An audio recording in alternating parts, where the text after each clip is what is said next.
So this is one of those movies that screened at festivals years ago, but then just never got released and sat on a shelf for no apparent reason. It also got a title change at some point from The Friend to Our Friend, which is probably just some focus group nonsense. Except of course in some regions where I believe it still goes by the original title. Now usually when a movie sits around for a while and the studio doesn't know what to do with it, there are reasons for it. Most of the time test screenings just weren't very positive. Or it has to do with some sort of office politics or change in management. In this case, I have no idea why it was put on hold, but it might have been because of early reviews, because I'd say the response from critics seems to have been rather lukewarm. However, they eventually did put it out very quietly and no one's going to see it. But I don't really care, and I'm gonna review it anyway, because it looked like the kind of thing I'd enjoy. And I was right, I did enjoy it, primarily because of the performances, I would say. However, the story was also very heartfelt, and yeah, I liked that quite a bit too. And what we got here is a movie based on a true story that follows a couple. The husband is a writer for a local newspaper, and the wife is an actress in stage productions. However, they are not the only characters that the movie prioritizes. Because there's of course also Jason Segel's character as the titular friend. Because I would almost say that the movie is more about him than the couple he's friends with.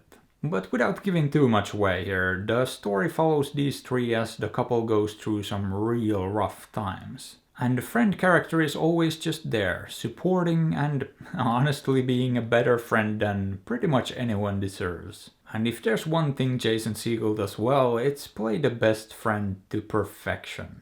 He's also hilarious in this when he needs to be. In fact, he's one of the only things that's funny about this movie. Because it is a rather emotionally heavy movie and it doesn't really try to hide it either. In fact, the very opening is just devastating, although less impactful than it could have been. Because at that point we're not familiar with the characters or really anything. So it doesn't quite hit as hard as some other moments later on in the movie. But it still does make it clear what kind of movie you're getting into very early on.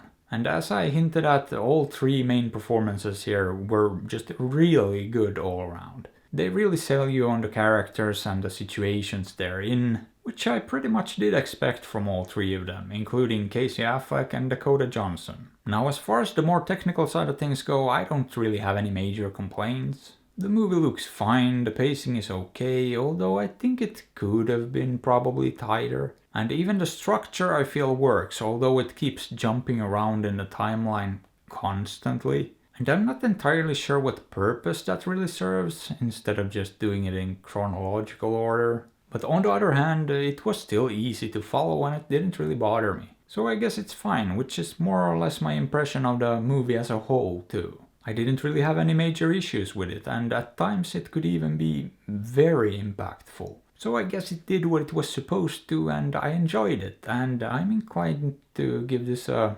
low 7. Boop. But would I recommend it? If you like smaller emotionally driven dramas, sure. But if you don't, you can probably skip it or do whatever you feel like. After all, I'm not your dad. But hey, what are your thoughts on this? Have you seen it? Did you like it? Let me know. And if you enjoyed the video, maybe give it a thumbs up or sub to the channel because that would be fantastic.